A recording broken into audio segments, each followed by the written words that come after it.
The restraint's not holding! Stop the ride! Stop the ride!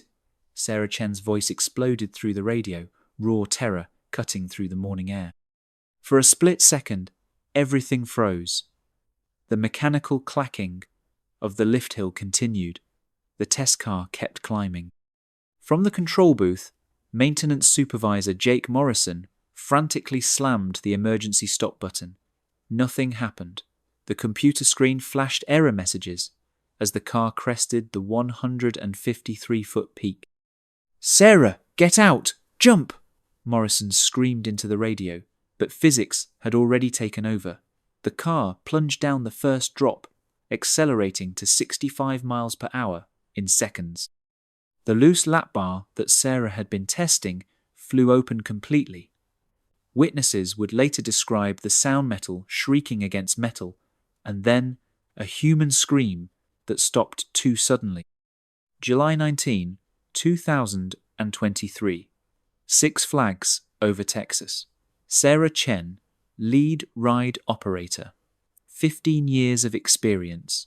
The woman who could diagnose a roller coaster's problems by sound alone. In less than 2 minutes, a routine safety check would become a death trap that exposed years of negligence, corporate greed, and the horrifying consequences of putting profits over people. You're watching Thrill Rides and Tragedies. If this story grips you, subscribe, like, and share, because what you're about to witness could save lives. Sarah Chen wasn't just a ride operator. She was the ride operator the one other parks tried to poach, the one manufacturers consulted, the one who could feel a bearing wearing down 3 weeks before it failed. For 15 years, Sarah had dedicated her life to the massive steel and wood monsters that carried millions of screaming passengers. To the public, she was invisible. To her colleagues, she was a legend. To the rides themselves, she was familiar, so she believed. Sarah started at Six Flags over Texas the summer after graduating with a mechanical engineering degree from UT Arlington. What began as a temporary job to pay off student loans became an obsession. While her classmates designed bridges and buildings, Sarah fell in love with the living, breathing complexity of roller coasters. By 25, she was a lead operator. By 30, she was training technicians across the entire Six Flags chain. By 40, she had become something more the conscience of the maintenance department. Sarah didn't just operate rides. Remembered Tommy Nguyen, a fellow technician. She inhabited them. She'd put her hand on a support beam and tell you which bolt was working loose 50 feet away. It was uncanny. Her personnel file was thick with commendations. She'd prevented 3 potentially serious accidents through early detection of mechanical issues. She'd written updated training manuals that became industry standards. She held certifications from every major ride manufacturer.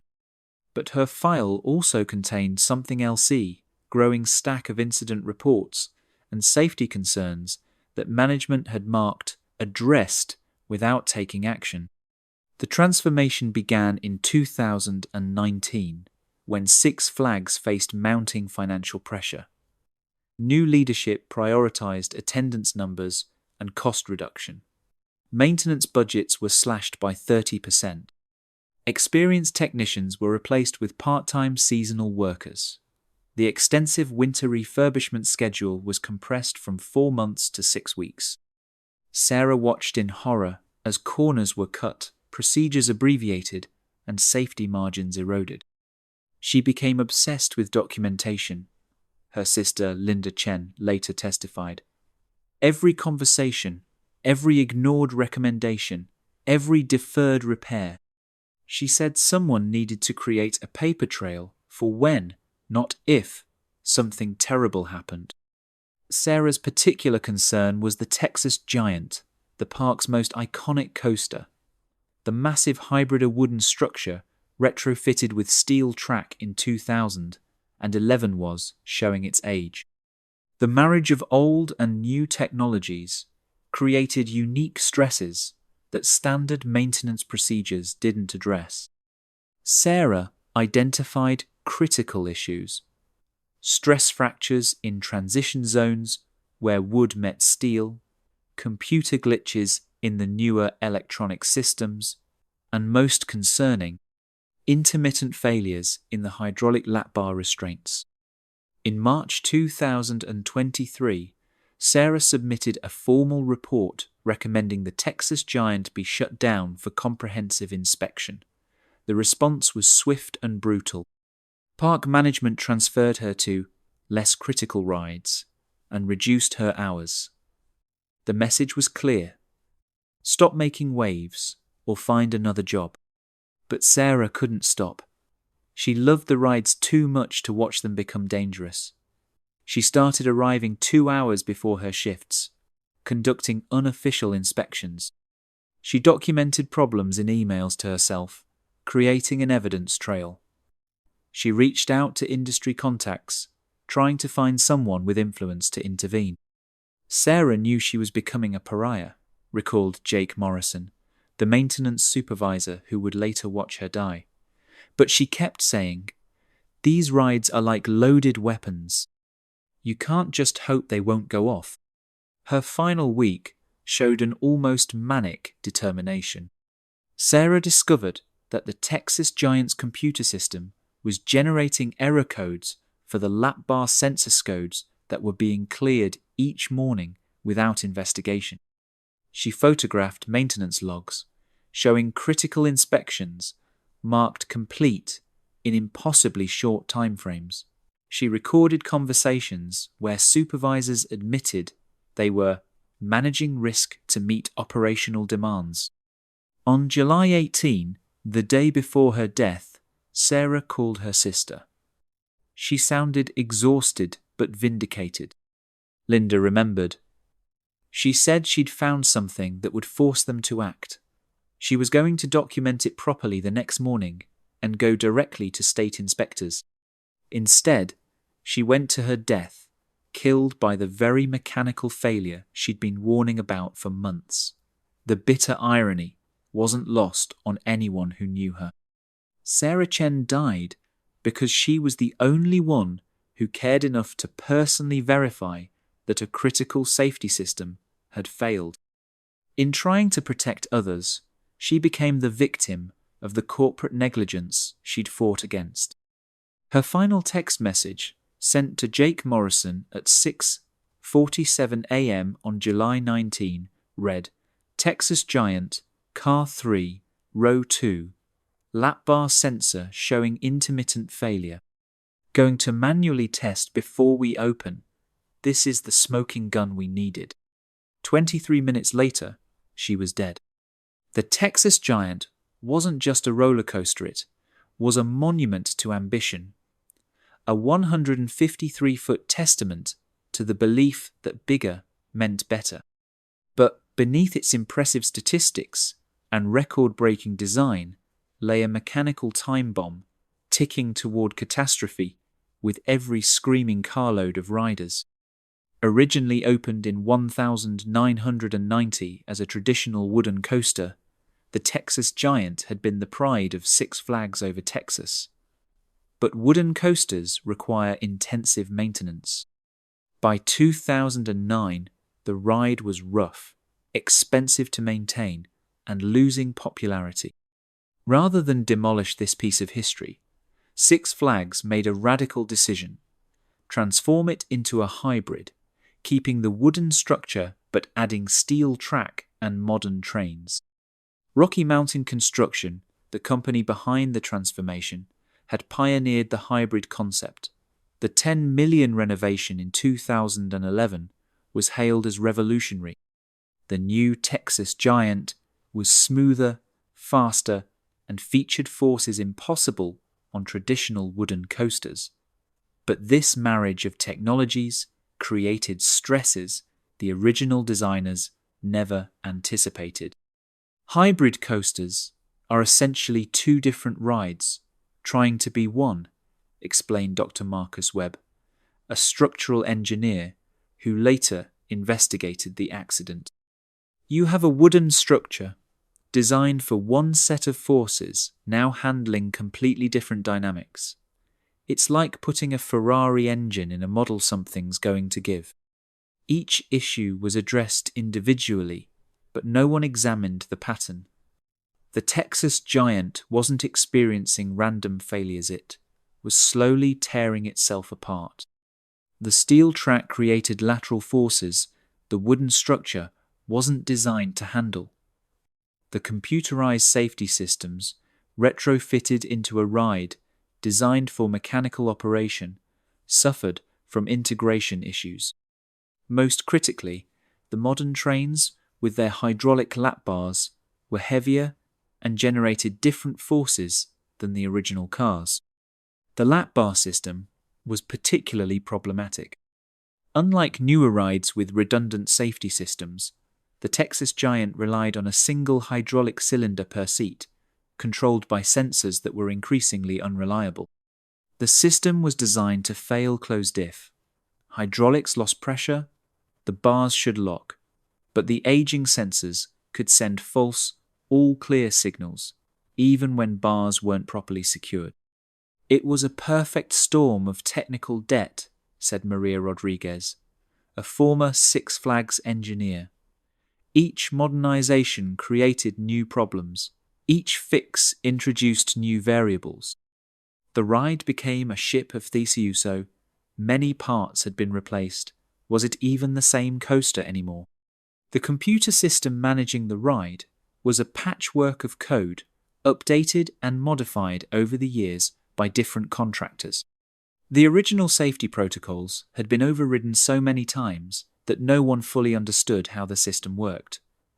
Error codes were routine, dismissed as software quirks rather than warnings.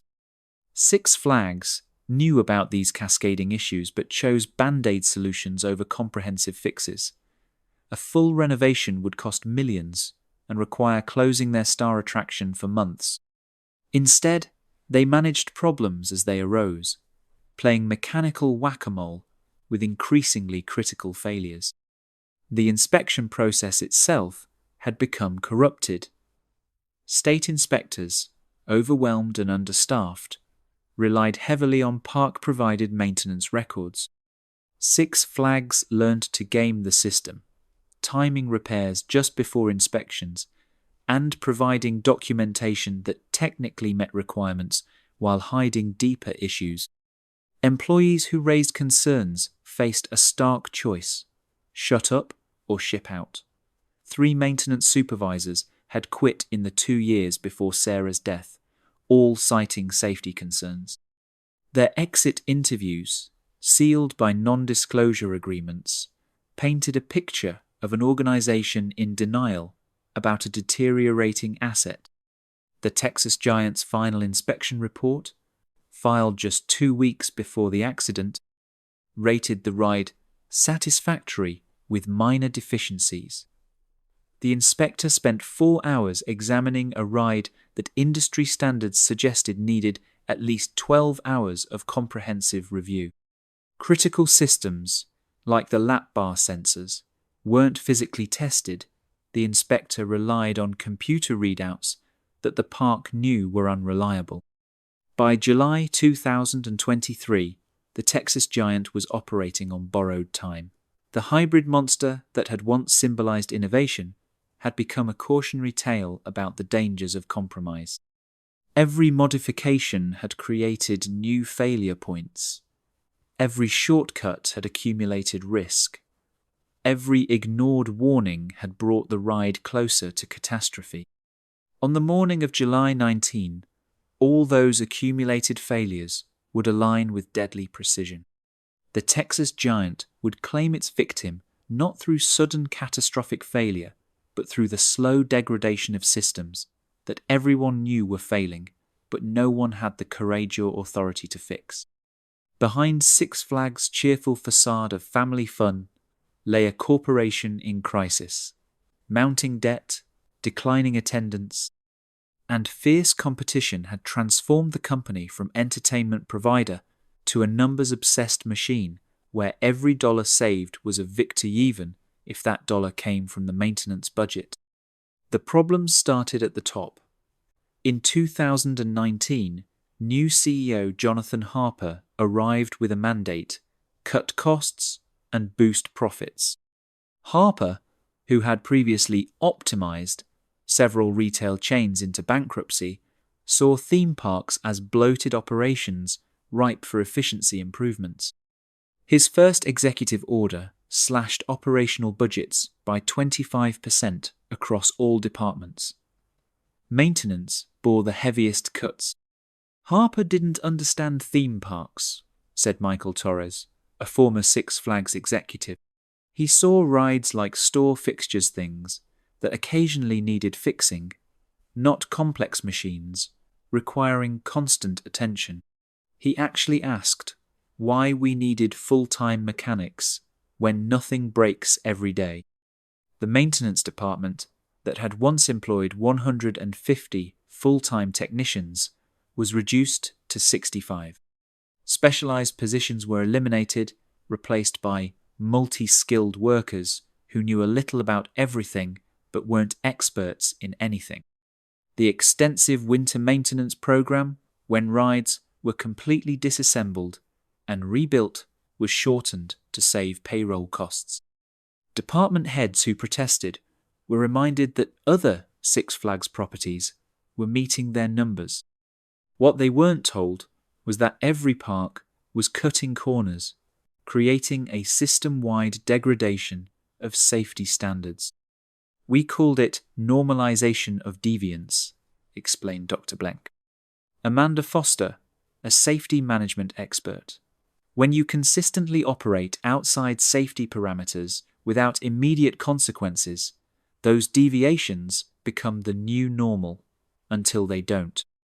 Internal emails obtained after the accident revealed a culture where raising safety concerns was career suicide. Maintenance supervisors who reported too many problems were labeled not team players. Those who found creative ways to keep rides operational despite issues received bonuses. The message was clear: keep the rides running or find another job. Sarah Chen had become the department's most vocal critic. In January 2023, Sarah had attempted to whistleblow to OSHA, but theme park regulations were complex, enforcement was sparse, and Six Flags' lawyers were experts at demonstrating technical compliance while violating the spirit of safety regulations. Her complaint was buried in bureaucracy. The Texas giant exemplified these systemic failures. Its transformation into a hybrid had been driven by marketing needs, not engineering requirements. The ride's ongoing issues were seen as acceptable risks after all. It had operated for years without a fatal incident. Previous near misses were explained away or covered up. When lap bars had failed in the past, riders were given refunds and asked to sign liability waivers in exchange for their silence. Financial documents showed the deadly calculation: a comprehensive safety overhaul of the Texas giant would cost $3.2 million and require 3 months of closure. The estimated revenue loss was $8 million. Against this, the legal department estimated maximum liability for a serious accident at $25 million. In the corporate spreadsheet, it was cheaper to risk lives than fix the ride. The week before Sarah's death, Regional Manager David Park visited the facility. Employees were coached on what to say. Maintenance logs were sanitized. Known issues were temporarily patched. Park spent 4 hours touring the facility, never speaking to a single frontline employee. His report praised the operation for maintaining excellent uptime while managing costs effectively. The company had developed 2 separate realities, Morrison later testified. The one presented to executives and shareholders where everything was fine, and the one we lived every day where we held our breath each time we started a ride. 3 days before the accident, the Texas Giant's lap bar sensors had failed 9 times during operation. Each time, the error was cleared, the system reset, and the ride resumed. The maintenance log showed these as minor electronic anomalies. Sarah's personal notes called them catastrophic safety failures that will kill someone. On July 19, the bill for years of deferred maintenance, ignored warnings, and prioritized profits came due. The Texas Giant would malfunction in exactly the way Sarah had predicted, at exactly the point where cutbacks had left no safety margin.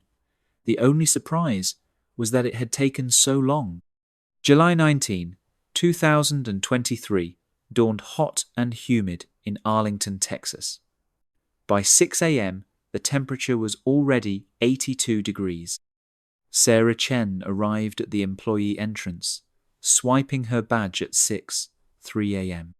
Security footage would later show her walking purposefully, carrying a thick folder and her personal tool bag unusual for someone scheduled to operate kiddie rides that day. Sarah headed straight for the Texas Giant, ignoring her assigned area. She knew she was violating protocol, but the previous night's review of error logs had revealed something terrifying. Car 3's lap bar sensors had failed 17 times in 3 days, always in the same seat. The pattern suggested an imminent catastrophic failure. At 6:15 a.m., Sarah met Jake Morrison at the ride's maintenance bay. Morrison, one of the few experienced technicians left, had agreed to help her document the issue before the park opened. What they found confirmed Sarah's worst fears.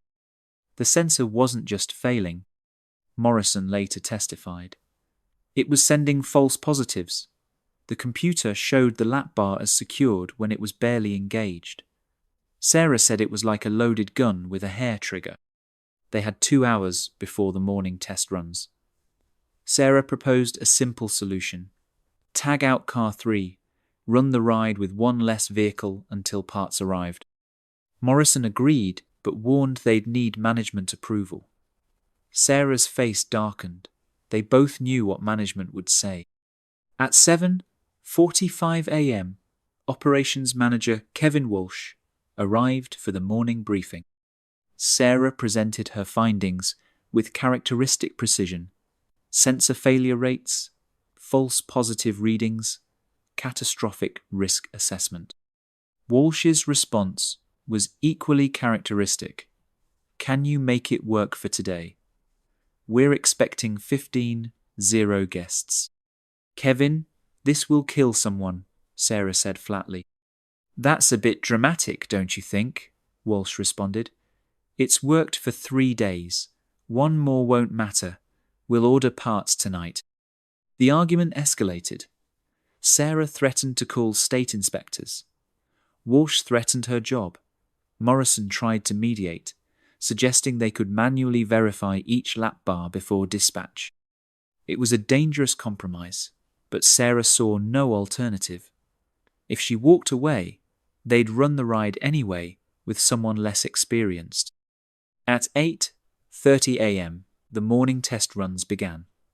Standard procedure required running each train empty through 3 complete cycles. Sarah insisted on riding in the suspect's seat herself, manually testing the lap bar's hold. The first 2 runs were normal. The bar held, though Sarah noted unusual play in the mechanism. She was methodical, Morrison remembered, checking every connection, every sensor reading. She found what others had missed: metal fatigue in the locking mechanism. The bar would engage initially, but could pop open under specific G-forces. Sarah documented everything on her phone, sending photos to her personal email. She was building a case that would be impossible to ignore. One more test run, she decided, this time simulating the exact forces that occurred during the ride's most intense elements. At 10:34 a.m., Sarah Chen strapped herself into Car 3, Row 2, Seat 1. The lap bar clicked down. The sensor showed green, but Sarah felt the telltale looseness. She radioed Morrison, The bar's not right. I can lift it about 2 inches. Going to test the release pressure through the first drop. Morrison was supposed to abort the test. Instead, he heard Walsh's voice override the radio. Run it. We open in 30 minutes. The chain lift engaged. Car 3 began its climb up the 153-foot hill. Sarah's radio crackled with her observations. Significant play in the bar. It's holding for now, but... At 85 feet, the lap bar shifted. Sarah felt it rise another inch. Jake, we have a problem. The bars. At 120 feet, the hydraulic cylinder failed completely. The lap bar sprang open. Sarah was now held in only by her grip on the handles. The restraint's not holding. Stop the ride. Stop the ride. Morrison slammed the emergency stop. Nothing happened.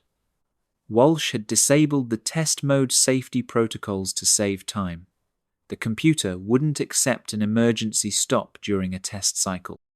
Car 3 crested the peak. What happened next took 47 seconds, but would be burned into Morrison's memory forever. The Texas Giant's first drop plunged at a 79-degree angle. Sarah, without any restraint, was lifted completely out of her seat. She managed to hold on through the drop, her engineering background giving her precious knowledge about the forces she faced. She almost made it, Morrison would later sob in court. She held on through the first drop, through the overbanked turn. She knew exactly when to grip and when to brace. But the Texas Giant's third Elementa 0G roll that twisted riders 180 degrees, while weightless, was impossible to survive without restraints. At 10:35:23 a.m., Sarah Chen was ejected from the ride at 57 miles per hour. She struck a support beam before falling 65 feet to the ground. Emergency response was immediate but futile. Paramedics pronounced Sarah dead at 10:47 a.m. Cause of death: massive trauma, consistent with high-speed impact. The aftermath was swift and decisive. The ride was immediately shut down. Walsh attempted to delete computer logs, but didn't know Sarah had backed everything up to cloud storage. Her final email, scheduled to send at noon, delivered 247 pages of documentation to OSHA, the Texas Department of Insurance, and every major news outlet in Dallas-Fort Worth. Within hours, investigators discovered what Sarah had died, proving systemic safety failures, affecting not just the Texas Giant, but every ride in the park. The lap bar that killed her had been flagged for replacement 6 months earlier. The work order was cancelled to save 847. Park surveillance footage showed the entire tragedy. But the most damning evidence came from Sarah's phone, still recording in her pocket. Her final words, captured as she fought to survive: "I told you this would happen. I told you." 6 Flags over Texas closed indefinitely that afternoon. Criminal charges were filed against Walsh and 3 other executives. The Texas Giant was demolished in 2024. Its twisted steel and rotting wood a monument to corporate greed. Sarah Chen was buried with full honors, her funeral attended by thousands of ride operators and safety advocates worldwide. Her documentation led to nationwide safety reforms and criminal prosecution of theme park executives who prioritized profits over lives. Her sister Linda established the Sarah Chen Foundation for Amusement Park Safety, using Sarah's meticulous records to train a new generation of operators who put safety first. The foundation's motto, taken from Sarah's final text message, "This is the smoking gun we needed." Today, every ride operator in America learns about Sarah Chenthi, woman who loved roller coasters so much, she died trying to save others from them. Her legacy lives on in every properly secured lap bar, every heeded warning, every ride that stops when something feels wrong. Because Sarah Chen was right. It only takes 2 minutes for a preventable tragedy to unfold, but it takes years of willful negligence to load the gun. If you were moved by this story, consider subscribing to our channel. We bring you dramatic recreations of preventable tragedies that demand to be remembered, understood, and never repeated. Like, share, and comment below with your thoughts. And remember, when someone says it's not safe, listen.